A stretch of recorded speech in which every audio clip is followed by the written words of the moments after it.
John Walker stood in the corner of the maintenance office, one hand on the toolbox, the other wiping sweat from his brow. He wasn't much for small talk, but his colleagues often joked that he could fix anything, from a busted pipe to a broken radiator. Working for the prestigious Harrison Institute in Washington, D.C., he had learned that the job was far from glamorous, but it was steady. Each day was filled with routine, fixing leaky pipes, unclogging drains, tending to the HVAC systems, or repairing the building's extensive electrical infrastructure. The Harrison Institute was a renowned institution with a rich history, founded in the late 1800s by a wealthy philanthropist. The building itself, a massive Gothic structure with towering spires and intricate stonework, housed an array of academic departments, including history, archaeology, and a rather secretive section known only to the higher-ups. The place had its mysteries, old stories whispered by long-tenured staff, rumors of hidden rooms and unexplained occurrences. But for John, it was just a place where he made a living, keeping the ancient pipes and systems from falling apart. Nothing out of the ordinary, nothing to worry about.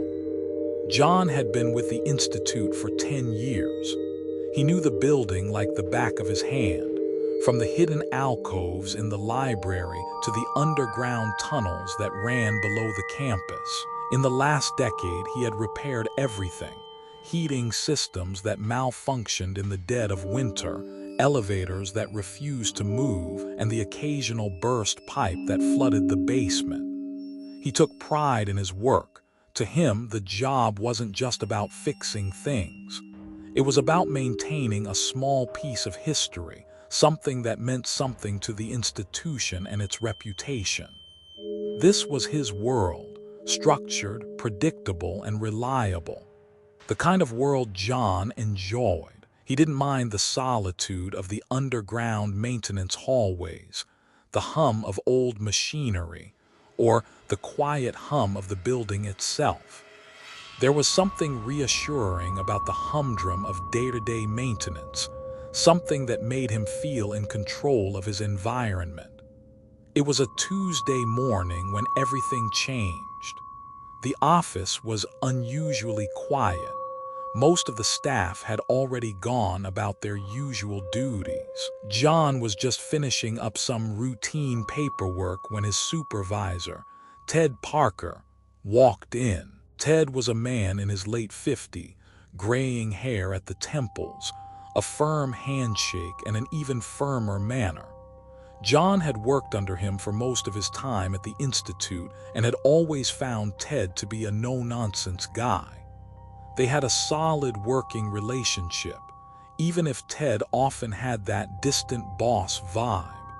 But today was different. Ted's expression was unreadable, his brow furrowed as he handed John an envelope. The usual work orders were filled with maintenance tasks, fixing leaks, replacing light bulbs, checking air filters. But this was different. "John," Ted began, his voice low, almost hesitant. "I've got a request for you." He paused, glancing over his shoulder as if making sure no one was listening. It's from higher up. It's not your typical department. No one else is authorized to handle this." John took the envelope, noting the lack of a return address. Inside was a single sheet of paper with a brief but urgent work order. Audio disturbance, room 37, sublevel 3. Immediate attention required. Please report directly to Dr. Evelyn Miller upon arrival. No further details. Act swiftly. John's eyes lingered on the words. Room 37. He had never heard of it. He had worked in the sublevels for years, maintaining everything from storage areas to mechanical rooms. But room 37 was a place he'd never come across before. "This seems odd," John said, looking up from the work order. What kind of audio disturbance are we talking about? Ted shifted uncomfortably, avoiding his gaze. I don't know. The order came from above my pay grade. I just know it needs to be handled discreetly. John's gut instinct told him this was no ordinary task, but before he could probe further, Ted quickly added, I'd rather not say more. You'll meet Dr. Miller when you get there. She's waiting for you. Ted's tone grew tense, the words coming out like a man trying to bury his own unease. John's boots clicked against the cold, polished floors as he made his way through the dimly lit corridors of the Harrison Institute. The building, which he had worked in for years, had always seemed like a maze of hidden passageways, old brick and machinery humming in the background. Today, however, felt different. The usual hum of the place seemed distant, muffled, as if the building was holding its breath, waiting for something to happen. The sublevels were a part of the institute John had never truly explored. There were rumors about them, whispers of forgotten rooms, abandoned labs, and hidden archives. But John never paid much attention to the gossip. He had enough work to keep him busy, fixing the mechanical systems, maintaining the structure. But now, with the elevator doors closing behind him and the sublevel descending into the belly of the building, a sense of foreboding settled in. As the elevator slowly descended, the buzzing sound of the machinery overhead grew more distinct, then faded into eerie silence. The lights in the narrow hallways flickered sporadically, casting long, unnatural shadows on the walls. John could feel his heart rate pick up as he stepped out into the underground corridors. This was the part of the institute that had always been off-limits to him. The air was thick, stale, the kind of air you find in places that have been abandoned, as though no one had dared enter these parts in decades. His flashlight flickered for a second, casting a strange, yellowish glow that seemed to accentuate the aging stone walls. With each step, the silence grew deeper. The heavy stillness pressed against him like a weight, and John found himself straining to hear any sound, anything to break the silence. The building felt like it was holding secrets, and John couldn't help but feel like he was about to uncover them.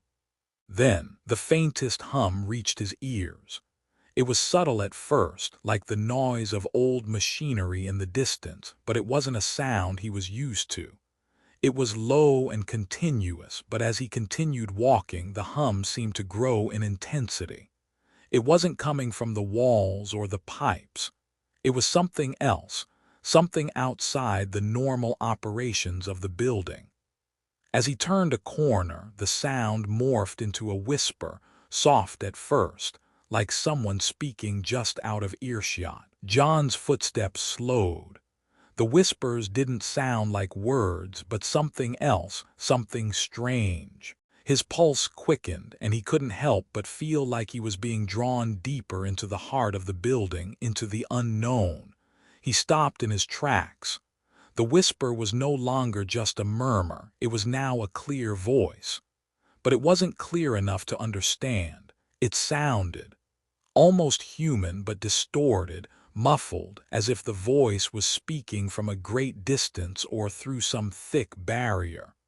The sound wasn't comforting, it felt wrong, like it was coming from a place that shouldn't exist. John shook his head, pushing away the creeping sense of unease. It was just the acoustics of the building, he told himself. The walls were old. The pipes were ancient. Still, the noise gnawed at him, urging him to turn back. But there was no turning back now. He had a job to do. At the end of the corridor, the dim glow from a single bulb illuminated a heavy, weathered door. It was marked with a faded plaque, Room 37. John hesitated before gripping the handle, pushing the door open with a creak that echoed through the stillness. Inside, the room was small but well organized, File cabinets lined one wall, and an old wooden desk sat in the center of the room, papers scattered haphazardly across it. But it wasn't the room itself that caught John's attention. It was the woman standing by the desk. Dr. Evelyn Miller was tall and thin, her sharp features set in a look of intense focus. She looked like someone who had spent countless hours thinking, analyzing, and deciphering the strange. Her dark hair, pulled back tightly, framed her pale face, and her glasses perched on the bridge of her nose gave her an air of seriousness. When John stepped into the room, she didn't look up immediately. Instead, she shuffled through a stack of papers, muttering to herself in low tones. Her nervousness was almost palpable, the way she glanced over her shoulder at John, the way her hands fidgeted, constantly rearranging papers. "John Walker," she asked finally, her voice breaking the silence. Her tone was sharp, almost mechanical, but there was a tinge of apprehension behind it. "Yes," John replied, closing the door behind him. "I'm here about the audio disturbance." She nodded but didn't meet his eyes. Instead, she motioned for him to sit. Her eyes darted nervously to the equipment in the corner of the room, and John could see that she was avoiding the obvious discomfort in the air. "Dr. Miller, what exactly is going on?" John asked, trying to keep his voice steady despite the unease building in his chest. She hesitated, then cleared her throat. "This room," she began slowly, "has been the site of many experiments. Acoustic experiments mostly, but there's more to it than that." She paused as if carefully considering her next words. "We've been studying the way sound interacts with the building, the way it moves through the walls, the air, the very structure of this place." John raised an eyebrow. "And you think there's an issue with the acoustics?" Dr. Miller's eyes flicked up to his, her gaze intense, almost unsettling. "It's not just acoustics. We've been trying to capture something beyond sound. We've discovered disturbing patterns. The disturbance you're here to investigate isn't just a malfunction. It's something else." John wasn't sure what to make of Dr. Miller's cryptic words, but before he could respond, she stood abruptly and crossed to a nearby control panel, flipping a switch. Suddenly, the low hum returned. It was the same sound John had heard in the hallway earlier, but now it was louder, vibrating through the walls, almost as if it was coming from the very foundation of the building. "It's not just noise," Dr. Miller continued, her voice barely audible over the hum. "Listen carefully." John listened, and this time the hum seemed to shift. It wasn't just a sound anymore, it was a voice. A whisper, faint at first, then clearer. As the voice became louder, he could make out fragments of words, but they didn't sound human. The language was foreign, ancient, or perhaps distorted by time. Then the words became more distinct, pleading, begging. "Help us," it whispered in a tone of unbearable pain. The voice seemed to resonate with a deep sorrow, like something trapped between life and death. John froze, his heart pounding. The room felt oppressive, and the air grew thick with tension. He stepped back, his body tense, instinct telling him to leave, to get out of there as quickly as possible. But the voice didn't let him. It drew him in, pulling him closer to the source, as if it had recognized him, wanted him to hear more. "Do you hear it?" Dr. Miller asked, her voice almost trembling. "This is what we've been tracking, the sound. It's not just an anomaly, it's a breach." The room seemed to grow colder. John could feel the hairs on his neck stand up. The sound, the voices, it wasn't just a malfunction. It was something much, much darker. John stood by the desk, his mind spinning as he tried to wrap his head around what he had just experienced. The room was small, cramped even, but the air was thick with something that felt more oppressive than just the sound. The voices, those whispers, had left an imprint on his mind that he couldn't shake. Dr. Miller, standing across from him, seemed to understand the weight of the moment. She hadn't said a word since they first heard the voices clearly, and now her gaze remained fixed on the floor, her fingers nervously drumming against the edge of the desk. Finally, after a long pause, Dr. Miller broke the silence. "John," she began, her voice unusually soft, almost hesitant. "There's something I need to tell you, something I should have told you earlier." She looked up at him, her eyes shadowed with exhaustion and something else, fear perhaps. John remained silent, his eyes fixed on hers. The tension in the room was palpable, and despite his own growing unease, he had to know. He needed answers. "This room," Dr. Miller continued, "has been used by the Institute for years to study sound waves, resonance frequencies, vibrations. It was supposed to be harmless at first, just an academic curiosity, but recently the disturbances have become more intense and disturbing." She paused, her voice catching slightly. "We're no longer just hearing sounds. We're hearing voices, pleas for help, screams, and they're growing stronger every day." John leaned forward, his brow furrowing. "What do you mean? Is this some kind of acoustic interference, or is it something else? Something supernatural?" Dr. Miller's eyes flickered away, a pained expression crossing her face. "It's not just interference, John. I think it's something much more than that." She hesitated again, visibly weighing whether to continue, but eventually sighed and said, "I need to tell you the full story. It's the only way you'll understand what we're dealing with." John's curiosity, now mixed with dread, had him hanging on every word. Dr. Miller walked over to a large, old bookcase and pulled out a dusty, leather-bound journal.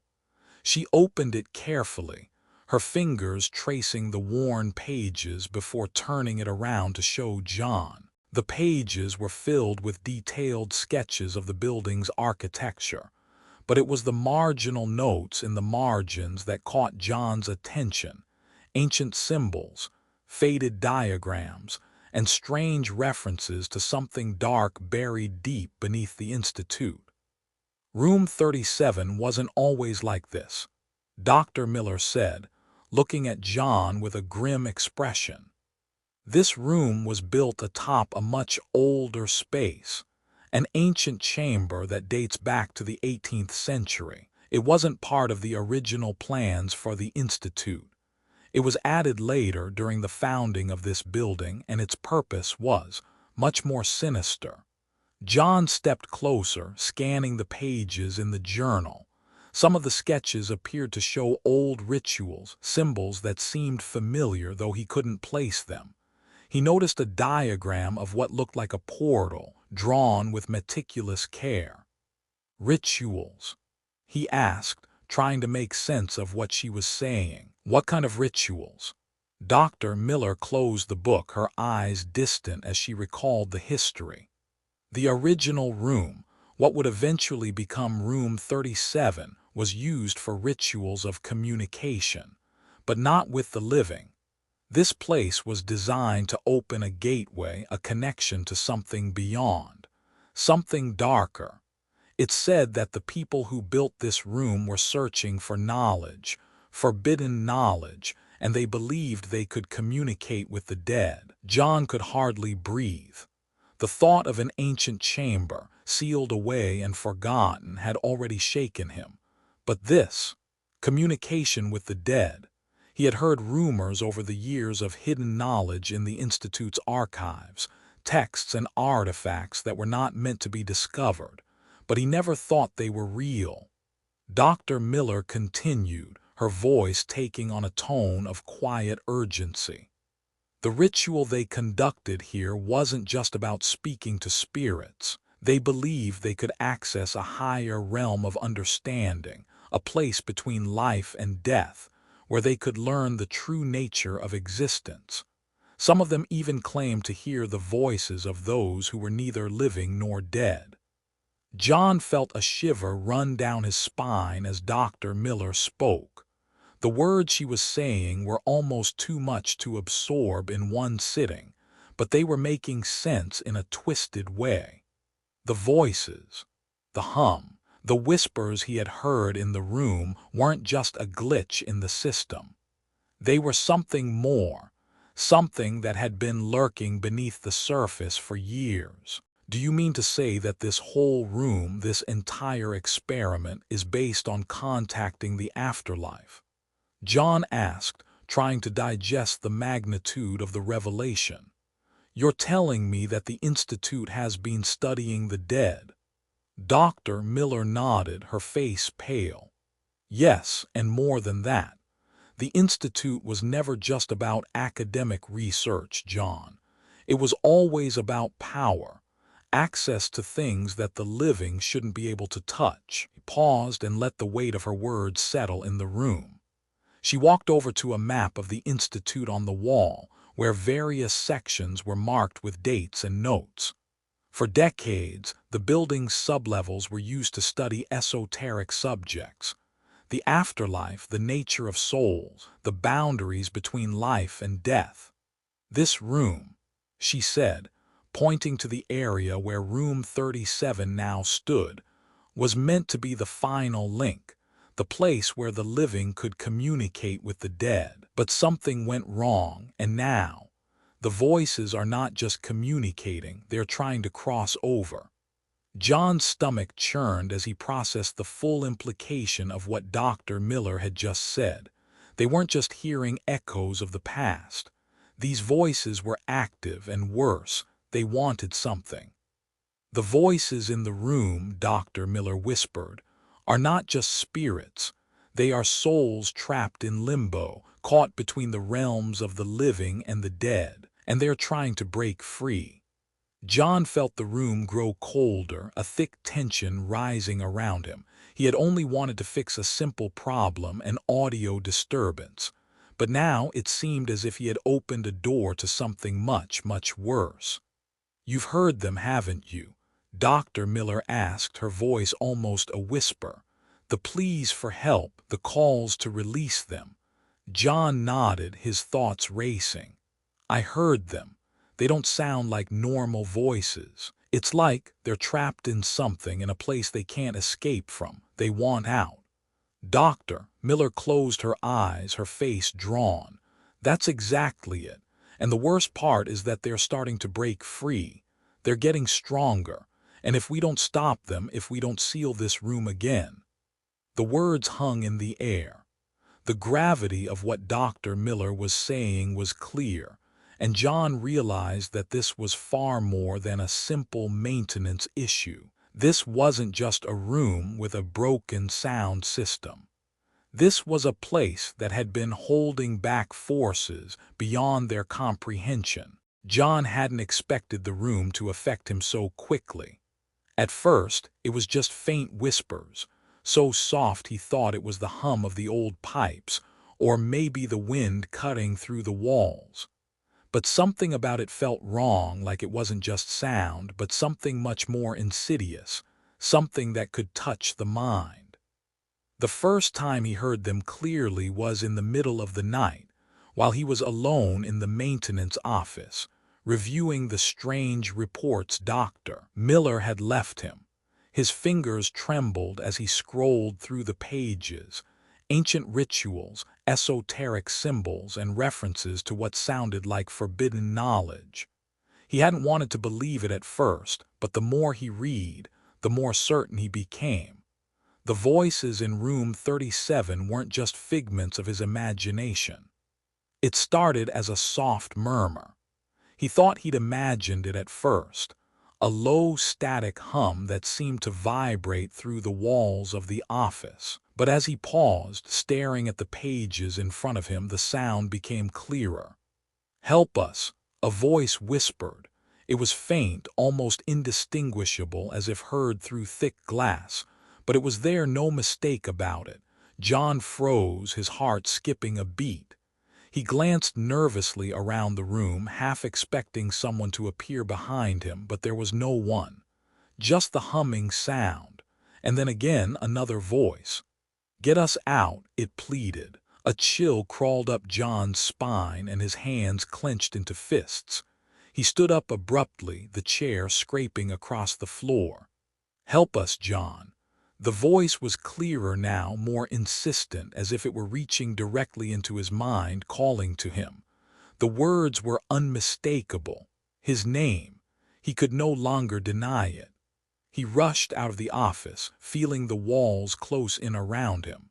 The sound seemed to follow him down the hallway, growing louder and louder. But no matter where he went, the sound persisted, always just behind him.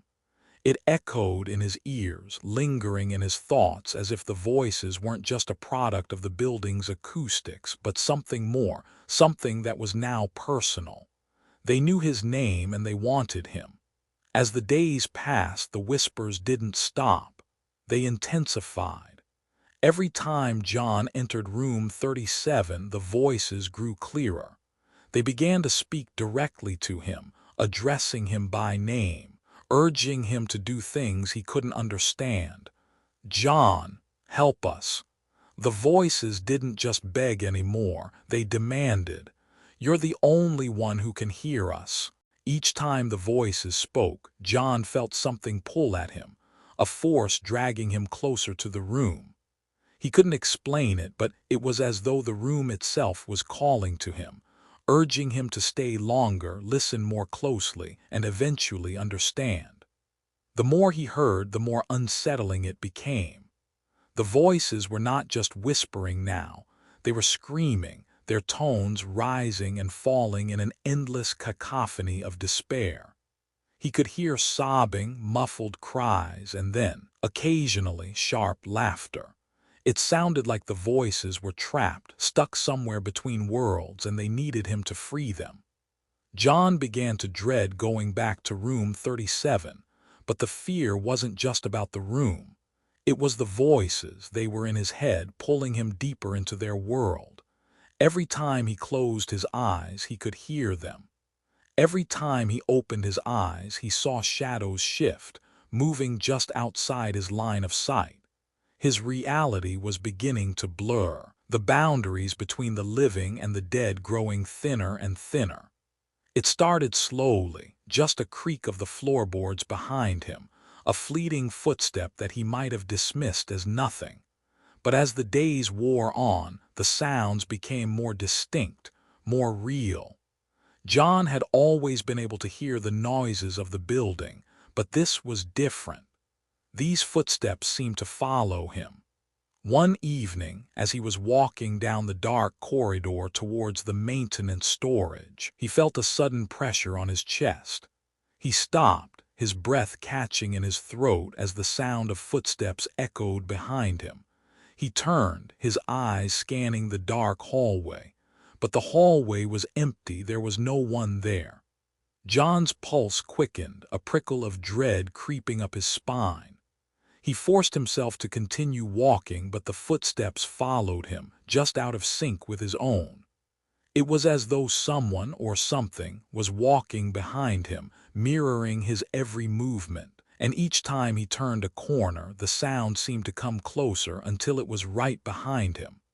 A sense of cold dread washed over him, sinking deep into his bones. He had been working in this building for years, but this was different.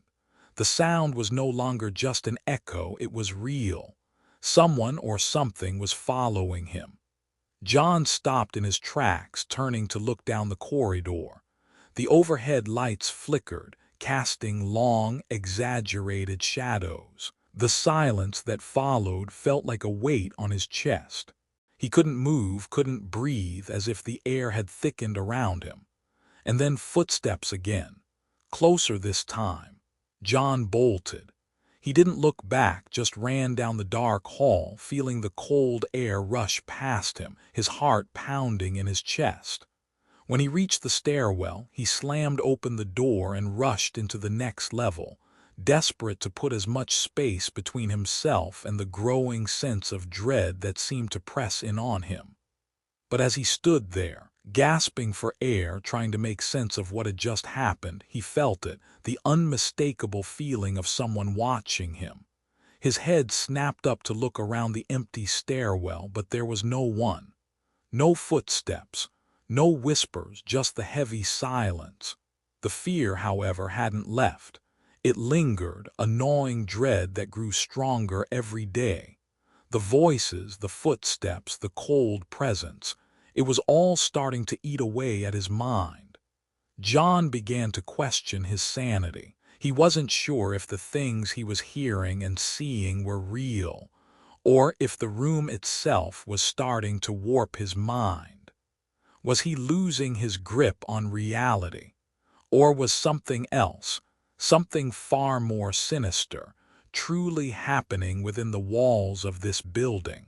The air in the small, dimly lit archive room felt stifling, a far cry from the usual, comfortable hum of the maintenance areas John was used to.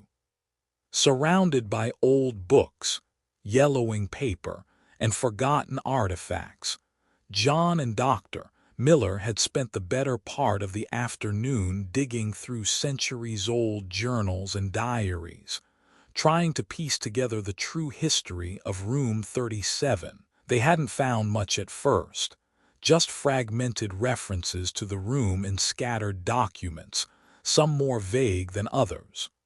But as Dr. Miller flipped through the brittle pages of an old journal, her fingers trembling slightly, John's attention was drawn to one entry in particular. This journal, dated back to the early 1800s, was written by one of the original architects of the building, William Abernathy, a man whose name had been lost to time but whose handwritten words had survived. "Here," Dr. Miller said, her voice barely above a whisper. She handed the journal to John. "Look at this." John carefully turned the pages, scanning the entry, but the words seemed to carry a heavy weight as though they had been written under duress. March 14th, 1814. The words were shaky but clear. "The ritual is complete.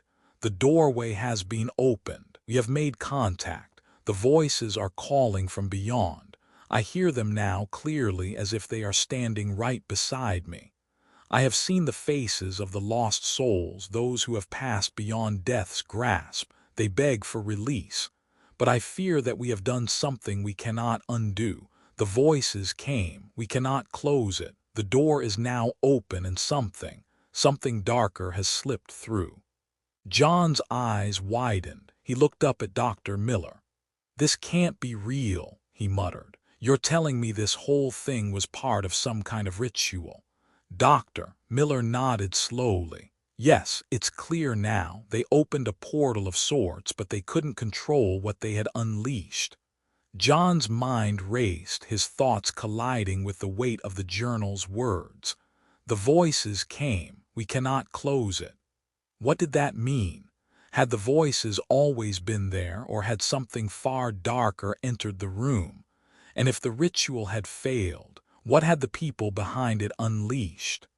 The lingering voices he had heard, those pleading whispers, now felt far more sinister than just residual energy or trapped souls. They were the echoes of something much worse, a presence that was still very much alive in Room 37. It was clear now that the room had never been just an acoustical experiment. It had always been a gateway, a bridge between this world and another, and what was on the other side had never been meant to cross over. As John sat back, absorbing the implications of what they had just uncovered, Dr. Miller continued to sift through more of Abernathy's journal. She paused at another entry, this one even more disturbing than the first.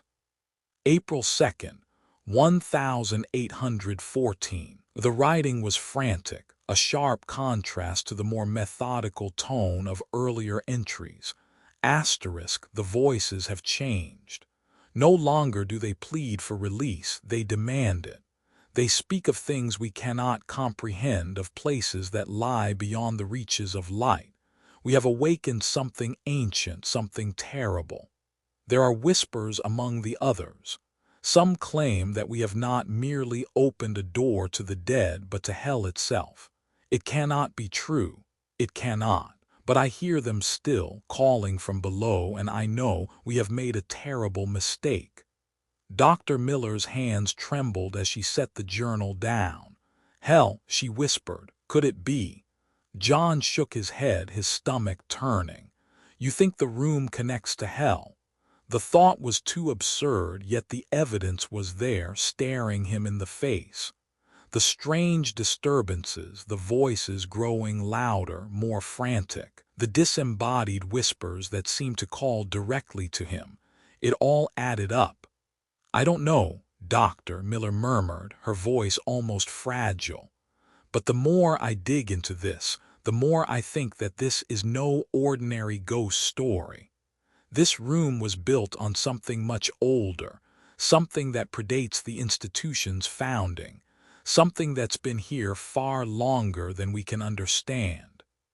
John felt the walls of the room close in on him. The whispers were still there in the back of his mind, now more distinct than ever. He could hear them in the quiet of the library, in the empty hallways, in his own thoughts. They had followed him, and he realized he couldn't escape them. Maybe it wasn't just the dead they were trying to reach.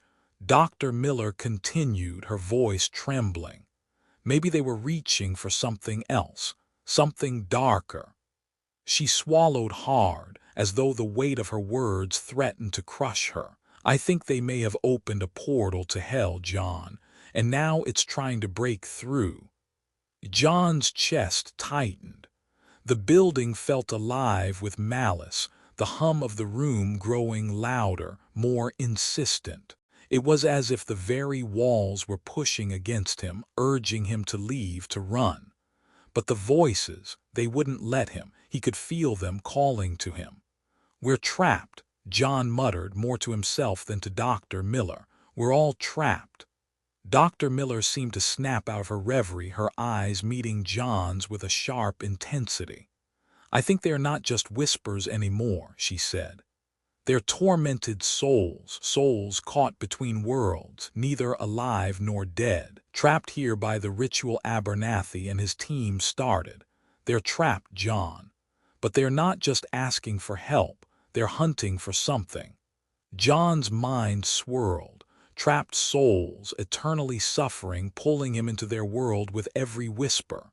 The room itself seemed to hum with energy, as though it were amplifying their torment, letting it bleed into the fabric of the building. We thought this was just an experiment in acoustics, Dr. Miller continued, her voice shaking with realization. But it's more than that. They were trying to reach the dead, and what they found wasn't just death, it was something much worse. She closed her eyes as if to block out the thoughts. The voices, John, they're coming from the other side, and the more we listen, the more we open the door to them. John's stomach lurched. He had thought the disturbance was just some odd anomaly, some technical glitch in the system, but it was far worse. What they had unleashed was a dark force, something ancient and evil, and it was using the room as its conduit to the world of the living. The air felt suffocating, the walls closing in as the hum in the room grew louder, more urgent. John could hear the voices more clearly now, desperate, pleading for release, but also angry, ferocious. They weren't just trapped spirits.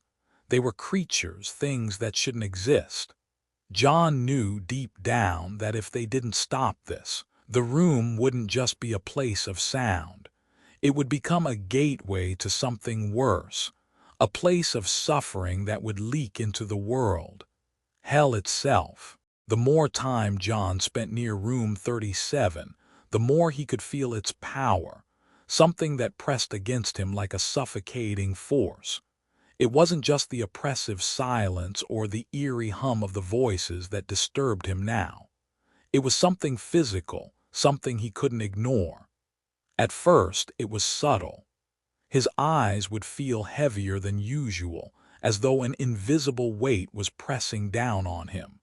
He thought it was just fatigue, perhaps the stress of dealing with the strange occurrences. But as he continued his visits to the room, those feelings intensified. One morning, as John walked down the hallway toward the stairwell, he felt the familiar dizziness creeping in. His vision blurred and he had to grip the railing to keep himself steady. The walls seemed to sway slightly, warping in and out of focus like shifting shadows. He squeezed his eyes shut, trying to shake it off, but when he opened them again, the sensation of distortion was still there. Not again, John muttered under his breath. He had seen these kinds of symptoms in the past with extreme exhaustion or overwork, but this felt different, unnatural, almost as if the building itself was warping his senses. His thoughts were interrupted by a whisper, a familiar, soft plea, "Help us." It was faint at first, but as the words reached his ears, they grew clearer, almost like they were seeping directly into his mind. He felt an intense cold shiver run down his spine. The voice wasn't coming from any of the typical places. It was just inside his head. "Get out." John shouted to no one in particular, his voice cracking. He tried to steady himself, but his hands were trembling, his body reacting to the overwhelming sensation that something was inside him, clawing at his mind. Every step he took seemed to echo in his head, and the more he tried to move away from room 37, the more he felt its pull. The voices had followed him, not just into the halls of the Institute, but into his very thoughts. The whispers didn't just reside in the room anymore. They were seeping through the building, bleeding into the very fabric of reality. He was hearing them even when he wasn't close to the room. The hallucinations came next. One evening, while walking through a darkened hallway, John caught a glimpse of something. A face, twisted in agony, staring back at him from the cracked walls. The face was distorted, as though trapped in a desperate scream, its eyes wide with terror. It was a vision that only lasted a second, but it shook him to his core. His heartbeat sped up. Was he losing his mind? Was this the result of spending too much time in room 37, or was it something else? The feeling of being watched grew stronger with each passing day. And then came the voices again, but this time they weren't just faint whispers. Now they were clear, urgent, as though they were desperately trying to communicate something. "John," the voice said, but this time it wasn't a distant murmur. It was right behind him, as though it was standing over his shoulder, speaking directly into his ear. "You must listen." He spun around, but there was no one there. He was alone in the hallway. His breath quickened and his mind raced. Something was happening, something beyond his control. The room had a power that was growing stronger, and it was beginning to tear at the very fabric of his reality. John didn't know how much more of this he could take. He felt himself slipping, his grip on reality becoming more tenuous with every passing day. The voices had already started to invade his dreams, their demands, their cries for help, echoing in his mind even when he was asleep. He was beginning to wonder if he was being haunted, or if something worse was happening to him. Desperate for answers, John returned to Dr. Miller, hoping she could provide some clarity or maybe an explanation that would make sense of the growing terror he was experiencing. When he found her in the small lab, she was pacing nervously, her fingers running through her hair in an agitated manner. It was the first time John had seen her so unsettled. "Dr. Miller," John asked, stepping into the room. I don't know what's happening. The voices, the hallucinations, they're getting worse. I can't escape it." "Doctor." Miller turned toward him, her face drawn with fear.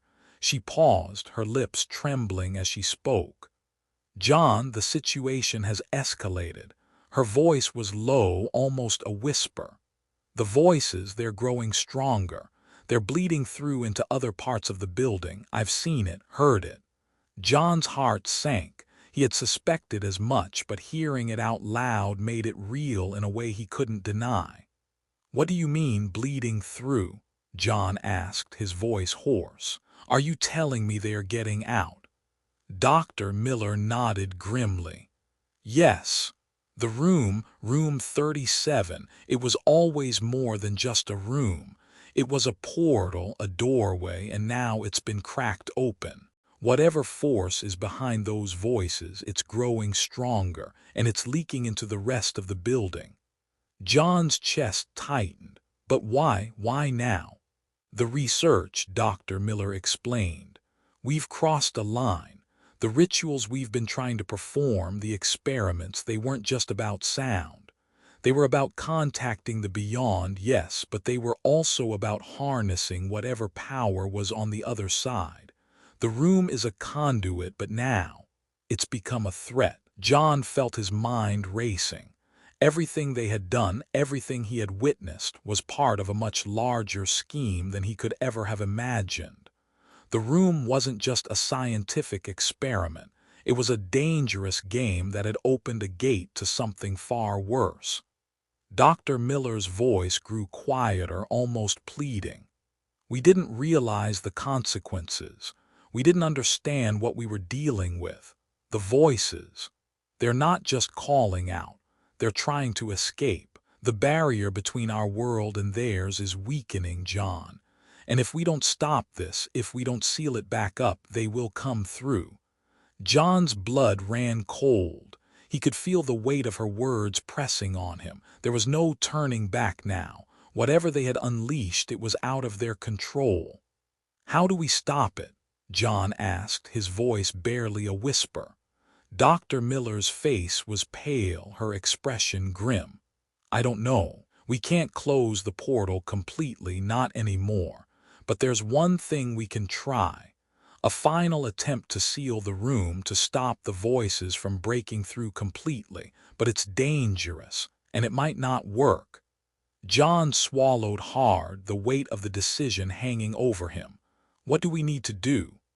Dr. Miller hesitated, her eyes darting nervously as if considering the full consequences of her next words. "We need to enter the room again. We need to reinitiate the seal, but this time with sacrifices. The ritual must be completed correctly, or we risk making it worse. But if we do it wrong, John, if we fail—" Her voice trailed off and she looked away, her face pale with fear. John didn't need to hear more. He could already feel the weight of the curse hanging over them, the knowledge that once they stepped into room 37, they would be walking into a trap from which there might be no return. But something inside him, something deeper, told him that if they didn't try, everyone in the building would be at risk. The clock was ticking, and the voices were growing louder. The tension in the room was unbearable as Dr. Miller carefully set down the last piece of their research, a handwritten manuscript containing the final steps of the ancient ritual that had opened the portal in the first place. She turned to John with a look of determination in her eyes, but it was clear that she, too, was struggling to reconcile the gravity of their next steps. "John, what I'm about to tell you, what we need to do next, is dangerous. It might not work, and if it doesn't, we may lose everything." Her voice was quiet but steady, as though she had said these words to herself many times before. John stood there, his mind spinning with the weight of the situation. He had never signed up for this. He had only come to fix a broken system, to patch the cracks in a building filled with history and secrets. Now he found himself on the edge of a precipice, facing forces beyond human comprehension. Dr. Miller continued, pulling a faded parchment from a drawer. She carefully unrolled it, revealing symbols that John recognized from the ancient journals they had read earlier. They were not just symbols of communication with the dead. They were the markings of something much darker.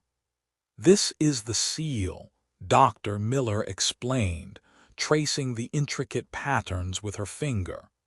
"It was meant to contain the voices within this room, an ancient barrier designed to keep the spirits and whatever else lies beyond locked away. But over time, it has started to deteriorate. The voices are getting stronger, bleeding through the walls, and soon they'll be free. If that happens, there's no telling what could be unleashed. Hell itself might break through." John's chest tightened as he absorbed her words.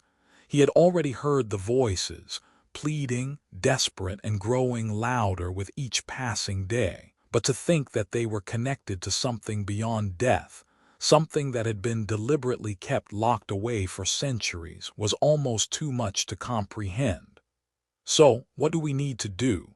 John asked, his voice steady despite the fear that gripped him. He had come this far, and he knew there was no turning back now. He had to finish what had been started. Dr. Miller looked him in the eyes, the fear she had been suppressing now visible. "We need to reinforce the seal. We need to perform the final part of the ritual." "But John, it's not just about reciting incantations or placing markings. The room itself must be reopened. We have to confront what's inside. The portal will resist. And if we fail, if we can't contain it, everything will be lost." John felt the weight of her words like an anchor around his chest. The idea of walking into that room again, facing the voices, the souls, or whatever darkness was hiding behind the seal, made his skin crawl. But as he looked at Dr. Miller, he could see the desperation in her eyes. She wasn't asking him to do this out of curiosity or for knowledge. She was asking him to help prevent the end of everything. John took a step back, his heart pounding as he considered the gravity of the situation. The voices, once a strange nuisance, were now more than just a curiosity. They were a warning. The room, the seal, the voices, all of it was a ticking time bomb, and if he didn't act, the consequences would be catastrophic. He looked at Dr. Miller, his mind swirling with 1,000 thoughts. "And if we fail?" he asked, his voice a low whisper, almost afraid to hear the answer. "If we fail," she said softly, "we'll have opened the door to hell. We don't even know what's waiting on the other side, John. It could be worse than anything we've ever imagined. We've already seen the effects. The voices are getting louder, and the disturbances are spreading. If we don't stop it here, they'll escape. The seal will be completely destroyed, and what comes through will not be human.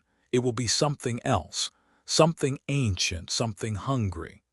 John closed his eyes, trying to block out the image of the twisted souls he had seen in the walls, the horrific screams, the desperate calls for help. He had always been practical, always focused on the task at hand. But this was beyond anything he had ever encountered. A part of him wanted to run, to leave and forget about the cursed room. He could walk away, pretend it was all just a bad dream. But the other part of him, the one that couldn't ignore the truth, the one that had heard the voices calling his name, knew he couldn't. Dr. Miller's voice cut through his thoughts. "John, you don't have to do this. If you want to leave, I'll understand. You've seen the dangers, but know this, if you leave now, those voices will continue. The room will continue to grow more powerful, and it won't just be here. It will spread. You won't escape it. No one will." John swallowed hard. The weight of her words settled in his chest like a stone, but a decision was now forming in his mind. He was too far in, too involved in this to turn back. He looked at Dr. Miller, meeting her gaze, his resolve hardening. "I'll do it," he said, his voice steady. "I'll help you finish the ritual. Dr. Miller let out a sigh of relief, her expression softening. "Thank you," she whispered. "I knew I could count on you, but we need to hurry. Every minute we waste, the room gets stronger. We don't have much time." John nodded, his stomach churning with nerves, but there was no more time for hesitation. He wasn't just helping Dr. Miller anymore.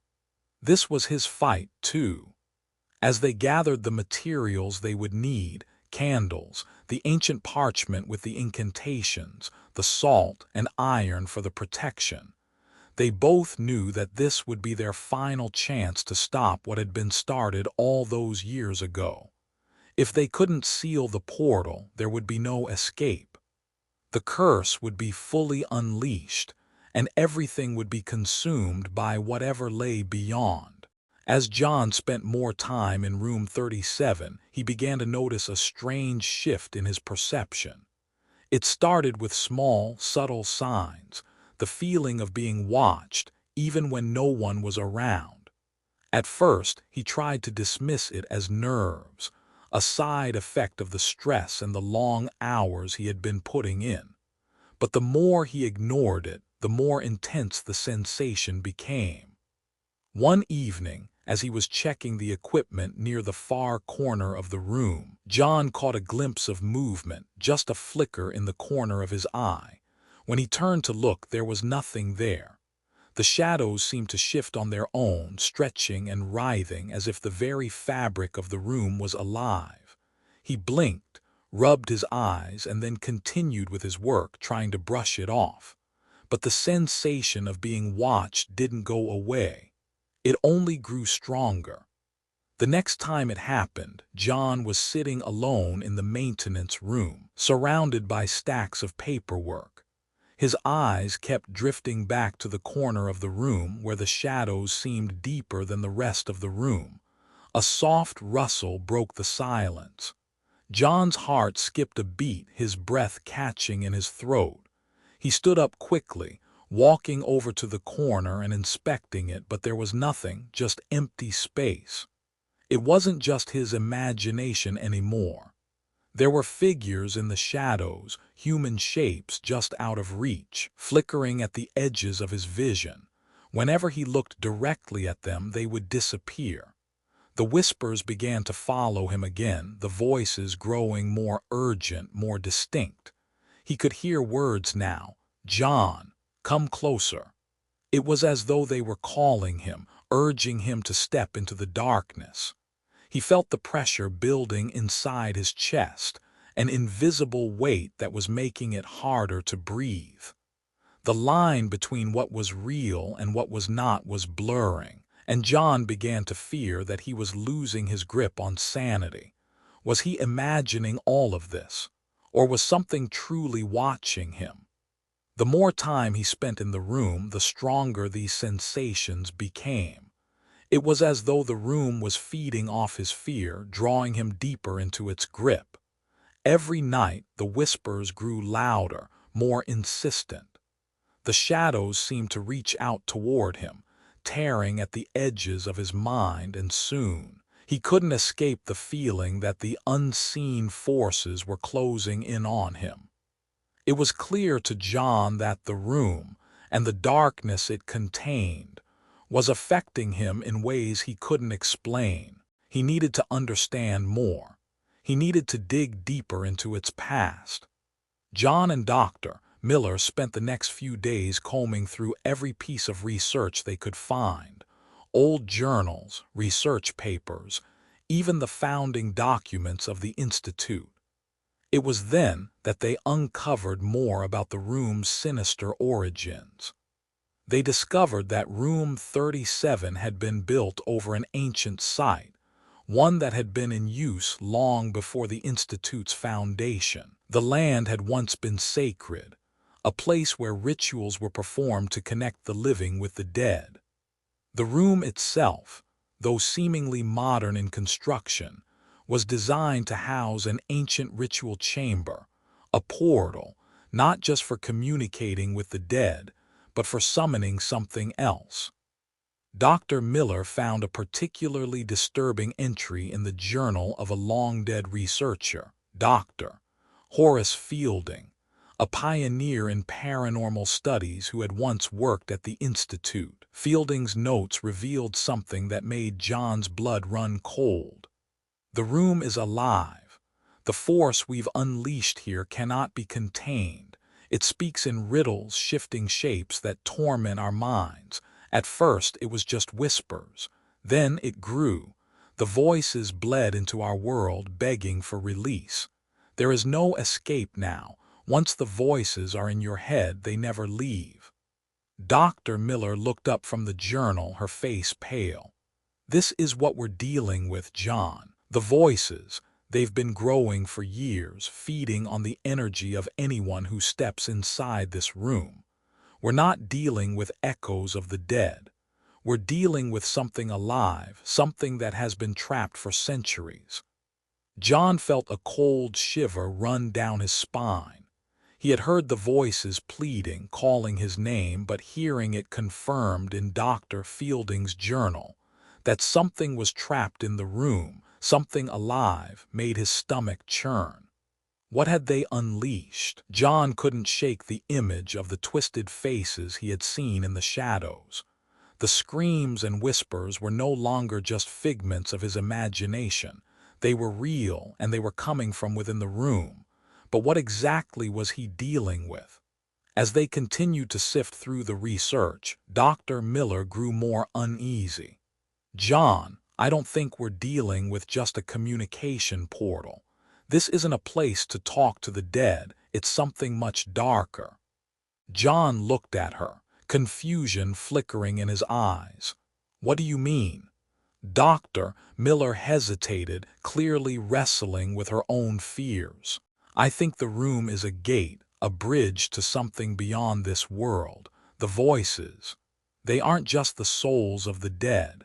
They are beings trapped in an endless state of torment. They don't just want to talk, they want to break free. John's throat tightened. He felt an overwhelming wave of dread sweep over him. The room wasn't just a place for communication. It was a prison for something much worse. The voices were no longer just trapped souls. They were the cries of something ancient, something that had been bound and was now trying to escape. This is why the seal has weakened, Dr. Miller continued, her voice growing firmer.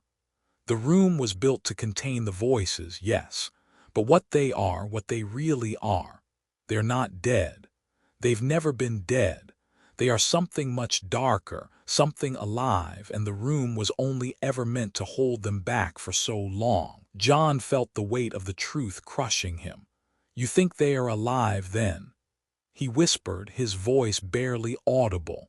Dr. Miller nodded gravely. Yes, and they are hunting. The seal that once kept them contained is weakening. The more people come into the room, the more it feeds, and the voices grow stronger.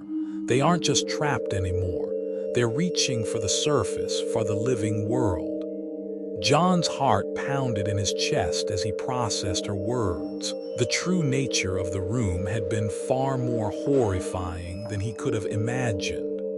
What had seemed like a simple disturbance was something far darker, something that could tear the world apart if left unchecked. And as the room seemed to pulse with dark energy, John realized that the time to stop this was running out. The room was eerily silent, save for the faint hum of the air conditioning system, a constant reminder that they were still within the physical walls of the Institute, in the heart of the building's labyrinthine sublevels. But as John and Dr. Miller prepared to initiate the ritual, the oppressive atmosphere of room 37 felt like a living, breathing entity, a place that knew what they were about to do. Dr. Miller stood before the altar, a wooden table covered in old candles, ritualistic symbols, and carefully arranged vials of ingredients that John had never seen before. He had heard of these rituals, the ancient ones used to ward off dark forces, but seeing the preparations in front of him brought an unsettling reality to the gravity of their situation. "This is the most crucial part," Dr. Miller said softly, her voice strained but resolute. She looked at the parchment in her hand, then glanced at John, her eyes filled with both resolve and fear. "The ritual must be done at precisely midnight during the height of the lunar cycle. It's a time when the barriers between the realms are at their weakest. This is our only chance." John nodded, his mouth dry. He had come this far, but now that the ritual was upon him, the weight of the task settled heavily on his shoulders. His earlier doubts crept in. Could they really stop this? Could they contain the dark force that had already bled through into their world? "We have everything we need," Dr. Miller continued, her hands shaking as she placed a final incense stick on the table. "But John, there are parts of the ritual that are still unclear. I've tried to decipher the final steps, but some of the ancient texts are incomplete. We can only hope the missing details don't cause any." She cut herself off, as if afraid to finish the thought. Missing steps, that didn't sit well with John, but it was too late to turn back now. The darkness in the room was palpable, the whispers now growing louder, more urgent. "Let's just get it done," John said, his voice barely above a whisper. He didn't know if he was trying to convince her or himself. His fingers clenched into fists.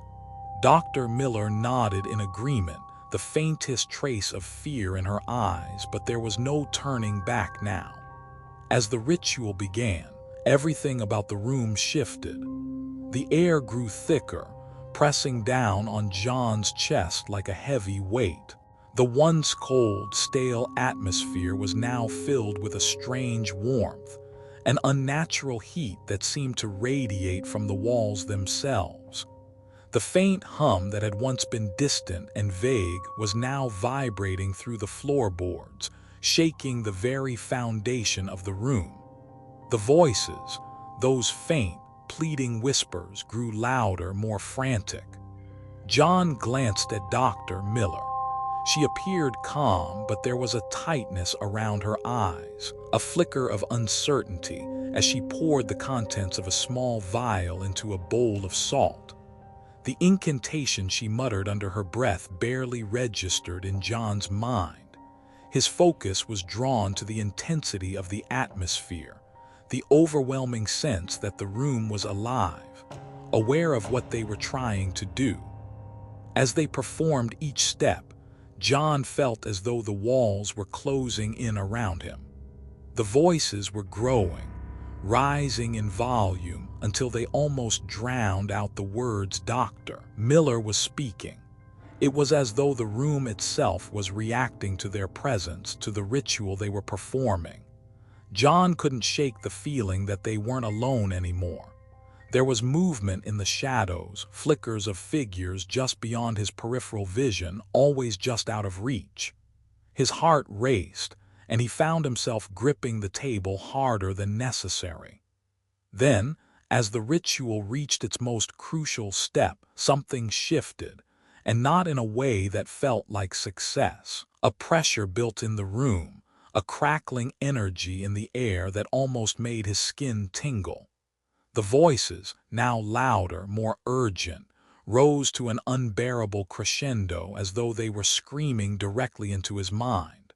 The floor beneath them groaned. The room itself seemed to breathe, expanding and contracting with each wave of energy that surged through the walls. It was as if the room had become a living entity, reacting to the presence of the ritual. The candles flickered and snuffed out, one by one. John's heart skipped. This couldn't be happening, they were running out of time.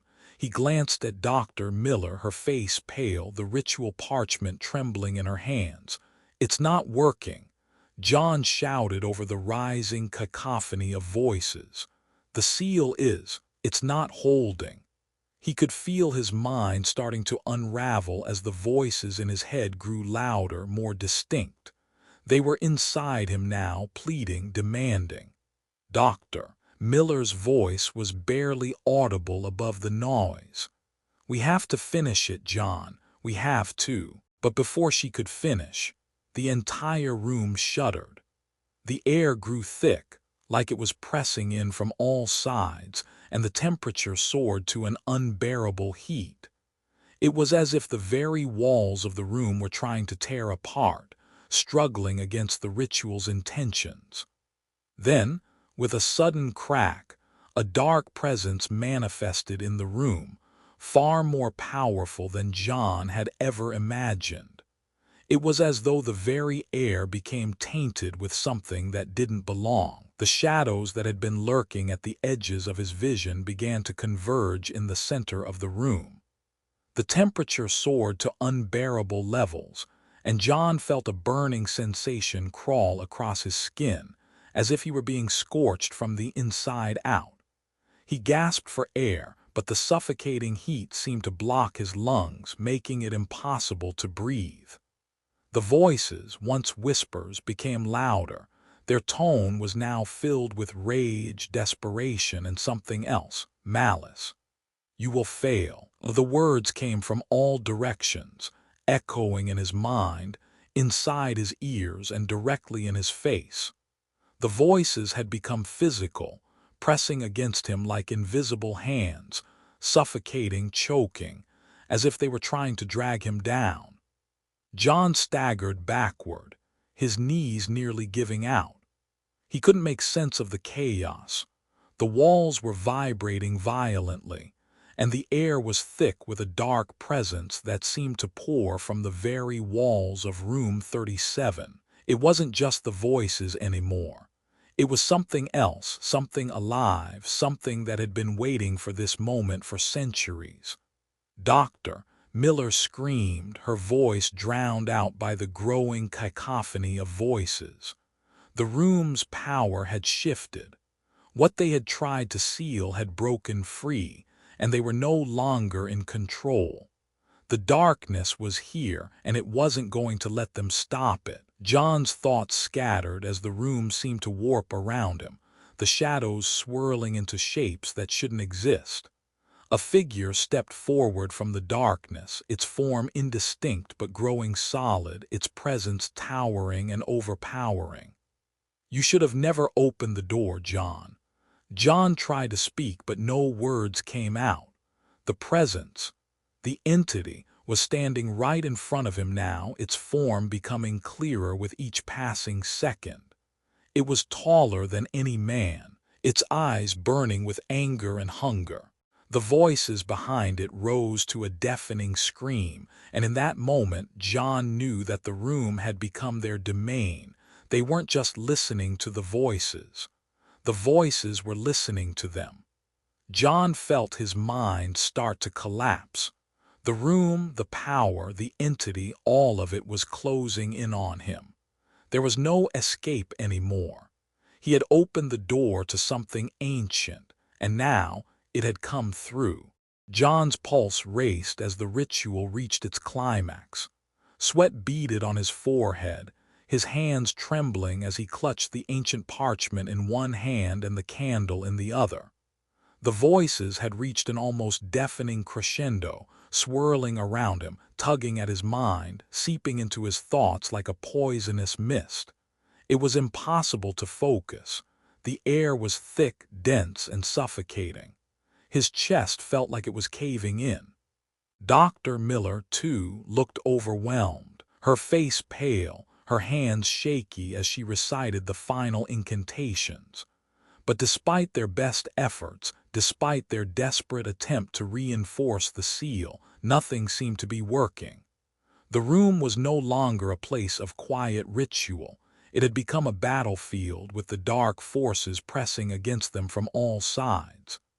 The ritual's power faltered, and John's eyes widened as he realized the terrifying truth. They were failing. The voices, which had once been mere whispers, now seemed to overwhelm them. The ground beneath their feet shuddered, and the walls of the room groaned like the building itself was responding to the ritual's failure. "It's not working," John shouted, his voice filled with panic. Dr. Miller's face mirrored his horror. She had tried everything, every incantation, every protective measure, but the room was fighting back, resisting the seal with a strength they could not counter. "It's too powerful," Dr. Miller said, her voice shaking. "We can't contain it like this. The power of the room, the force inside it. It's too much." John looked around, his mind racing.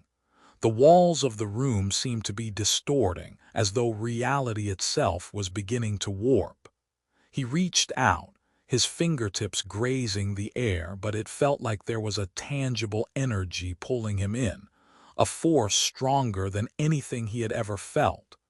It was as if the very room itself was a living, breathing entity, and it was hungry. The voices grew louder, no longer pleading, but now filled with rage, each word seeming to cut through his consciousness like a blade. "You should not have come. It's too late." The room seemed to pulse with energy, as if it were a heart beating, its rhythm getting faster, more frantic. It was alive, the room, the voices, everything. And John and Dr. Miller were just instruments in its play. Suddenly, the walls began to shift, like the very fabric of reality was tearing apart. The stone of the room seemed to melt away, revealing glimpses of something far darker. John stumbled back, unable to comprehend what he was seeing. It was as if they were no longer in room 37, but somewhere else. The floor buckled beneath him, and he found himself falling, not down but sideways, as if the entire room had become a doorway to a different world. He could see visions of hell flickering and shifting before his eyes. Flames erupted in the distance, rivers of molten lava flowing through twisted landscapes that seemed to stretch on forever. There were figures moving in the haze, their bodies contorted in agony, their faces twisted in eternal suffering. John's stomach lurched. His mind screamed for him to wake up, to get out of this nightmare, but the images were too real. He wasn't just seeing hell, he was feeling it, its heat, its hunger, its darkness pressing in on him from all sides. His hands reached out, but they didn't touch the ground. They brushed against the air, but it was no longer air. It felt like fire, like smoke. "This isn't possible," John gasped, his voice a strangled whisper. "This can't be happening." Dr. Miller was beside him now, but she looked just as lost as he did, her eyes wide with terror. "We've crossed over," she whispered. "We've opened the door." John's head spun. The reality he had known, the mundane, the predictable, was slipping away, replaced by something much worse, something that had always waited for a chance to break free. They weren't in room 37 anymore. They weren't even in the Institute. They were somewhere else, somewhere between the realms of the living and the dead. The hellish realm was no longer just a concept. It was real, and they were standing in it. John's heart raced, his chest tight with fear. The visions continued to shift around him, becoming more chaotic with each passing second. He could hear the screams of the damned, the tormented souls writhing in agony, their pain a constant hum in the background. But the most chilling part of it all was the realization that they had opened this gateway. They had let something through. Dr. Miller's voice cut through the chaos. "John, this room, it was never just an experiment. It was a gateway, a direct link to the underworld." John turned to her, his eyes wide with horror. "What do you mean, a gateway?" She was trembling now, her voice barely audible over the wailing of the trapped souls. "The room, it wasn't just for communicating with the dead. It was meant to open a path, a channel to the underworld itself. The rituals were designed to bridge the gap between the living and the dead. But in doing so, we've opened something else, something far worse." John's mind reeled as the gravity of her words sank in. The voices, they weren't just spirits or echoes. They were beings actively trying to escape their prison. And the room, the rituals, it had all been designed to allow them to cross over, to break free. As the walls of the room continued to distort, he realized that they had already crossed the point of no return. The seal had failed. The portal had opened, and now there was no way to close it. The voices, the souls, the darkness, it was all spilling into their world. John could feel the cold sweat on his skin, the heavy weight of what they had done sinking into him like a lead weight. This was no longer just about stopping a haunting. This was about stopping hell itself from breaking through into their world. "John, it's too late," Dr. Miller whispered. "We can't stop it now. The room, it's a curse. And now we've unleashed it." The room was no longer just a room. As John stood there, surrounded by the chaotic, oppressive energy, he began to realize the full scope of the horror they had unleashed. It was as though the very laws of nature had been bent, twisted, and distorted.